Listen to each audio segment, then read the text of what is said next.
साथ स्वागत कीजिए नितिन सिंगला जी का।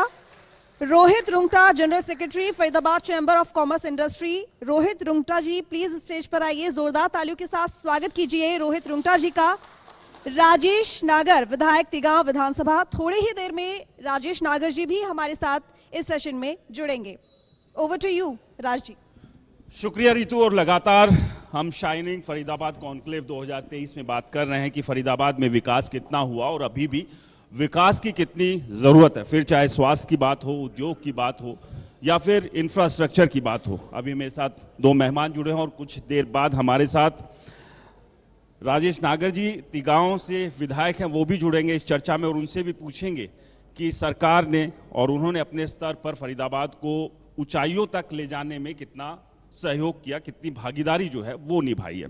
सबसे पहले नितिन जी आपसे ही एक सवाल कर लेते हैं। अभी बजट की घोषणा हुई है और इस बजट में काफ़ी कुछ जो है पूरे प्रदेश के लिए और फरीदाबाद के लिए भी जो घोषणाएं की गई है, विपक्ष के तौर पर आप किस तरह से देखते हैं इस पूरे बजट को, खासतौर से फरीदाबाद के प्रोस्पेक्टिव पर? देखिए, सबसे पहले तो मैं आज इंडिया न्यूज़ हरियाणा का अभिवादन करता हूं इस बात के लिए कि उन्होंने शाइनिंग फरीदाबाद के नाम से जो कॉन्क्लेव का आज आयोजन किया। ये एक अपॉर्चुनिटी देता है सभी वर्ग के लोगों को अपनी अपनी बात रखने का और सरकार तक अपनी बात को पहुंचाने का। जहां तक बात आपने सवाल किया बजट का, तो हरियाणा प्रदेश के अंदर लगातार जो पिछले 9 वर्षों से मनोहर लाल जी के नेतृत्व में जो सरकार है, उसमें जो बजट पेश किए जा रहे हैं वो कहीं ना कहीं मनोहर जी के नाम की तरह मनोहर कहानियों की एक किताब है।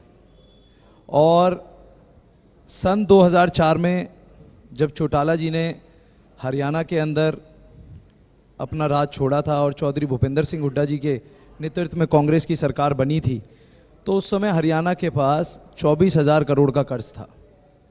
उस 24,000 करोड़ के कर्ज को छोड़ने के बाद में चौधरी भूपेंद्र सिंह हुड्डा 2005 से लेकर 14 तक जब उन्होंने अपने कार्यकाल में कार्य किया तो कुल 60,000 करोड़ का कर्ज हरियाणा के कंधों पे छोड़ा।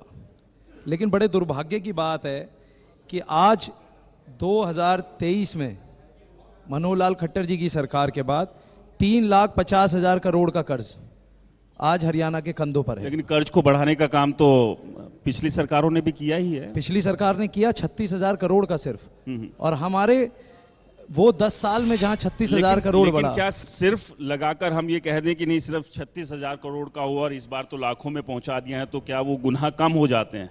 अगर इसको गुनाह के तौर पर अगर आप देख रहे हैं जो आप कहना चाह रहे हैं, फर्क इस बात का है कि क्या उस 36,000 करोड़ में उस फंड का जो यूटिलाइजेशन है वो डेवलपमेंट में कितना किया गया और इस 3,50,000 करोड़ के कर्ज का डेवलपमेंट में कितना किया गया।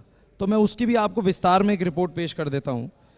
आप देखिए, आज 2,85,890 करोड़ का कर्ज हरियाणा के कंधों पर है, जिसके साथ पब्लिक अकाउंट्स डिपॉजिट में 43,000 करोड़ का कर्ज है, साथ ही पावर HVPN में 27,000 करोड़ का कर्ज है। कुल मिला के 3,50,000 करोड़। इससे पिछले वर्ष में 2021-22 वर्ष में फाइनेंशियल ईयर में 3,11,000 करोड़ का कर्ज था, बढ़ा के आज 39,000 करोड़ का कर्ज और बढ़ा दिया गया। चलिए हमारे साथ